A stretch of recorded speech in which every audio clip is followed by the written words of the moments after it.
એ શારીરિક હોય, માનસિક હોય અને આધ્યાત્મિક પણ હોય. That is physically, mentally and spiritually. આ ત્રણ દોષોનું નિવારણ થાય છે. અને બાળક યથા સમયે, દેટ ઇઝ પ્રીમેચ્યોર ડિલિવરી નહીં થાય, ફૂલ ટર્મ ડિલિવરી થાય અને વિના કષ્ટે જન્મ લે છે. દેટ ઇઝ સુખ પ્રસૂતિ થાય છે. તો બહુ બધી આવી સ્નેહ કામનાઓ કે આજે જે વિધિ કરી છે એનું ફળ આપને પૂરેપૂરું મળે અને આવનાર બાળક ખૂબ જ સ્વસ્થ અને એકદમ સંપૂર્ણ રીતે આવે. Thank you. ગીત સાંભળવું છે વચ્ચે?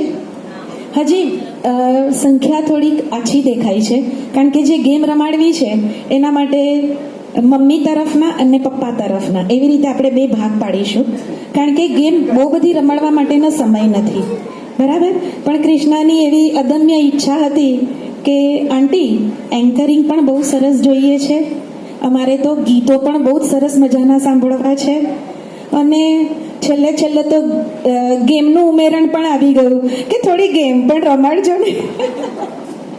તો એ ફરીથી અમે આખું ફ્રેમવર્ક કર્યું પ્રોગ્રામનું અને મેક્સિમમ અમે કેટલું સરસ આપી શકીએ એના માટેનું અમે તૈયારી કરીને આવ્યા છીએ.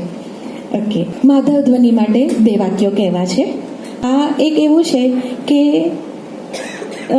નાનપણથી ખૂબ જ ગાયું, વડોદરામાં તાલીમ પણ લીધી ક્લાસિકલ ટ્રેનિંગની અને રેડિયો પર પણ ગાયું ને બહુ બધા શોઝ પણ કર્યા.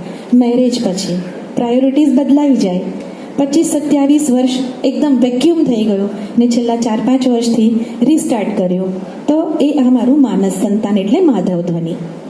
જેવી રીતે કુશળ દરજી કાપડના આખા ટાંકામાંથી તેને સીવવા માટે જરૂરી હોય તેટલા જ કાપડને બહુ ચીવટથી જે કટિંગ કરે છે, જેવી રીતે નિપુણ ચિત્રકાર એના ચિત્રને માટે જે જરૂરી હોય એ જ અને એટલા જ પ્રમાણમાં જરૂર છે એટલા જ રંગોની પસંદગી અને રંગોનું મિશ્રણ કરે છે. તેમજ જેમ ઉત્તમ સંગીતકાર તેના ગીતની સુંદર રચના કરવા માટે જેટલા જરૂર હોય ને એટલા જ સ્વર અને એટલા જ અમુક વિશિષ્ટ સ્વર સમૂહોનો ઉપયોગ કરે અને સુંદર ગીતનું સ્વરાંકન કરે. તો એવી જ રીતે માધવ ધ્વનિ ઇવેન્ટ્સ એન્ડ એન્ટરટેનમેન્ટ કોઈ પણ પ્રકારના કાર્યક્રમને વિશેષ અને વિશિષ્ટ બનાવવા માટે અથાગ અને સ્માર્ટ એફર્ટ્સ કરે છે. કાર્યક્રમના થીમને ધ્યાનમાં રાખીને સરળ, સચોટ અને માહિતીસભર એન્કરિંગની સ્પીચ આ જે કાર્યક્રમનો હાર્દ હોય એને વધારે ઉજાગર કરે એવા ચુનિંદા ગીતોનો ક્રમ અને કલાકારોના બેસ્ટ સિંગિંગ માટે અમારું માધવ ધ્વનિ એ ખૂબ જાણીતું છે અને આ 2 વસ્તુ એ અમારું જમા પાસું છે અને એના કારણે જ જીનેશે અમને કૃષ્ણાની સાથે મેળાપ કરાવડાવ્યો.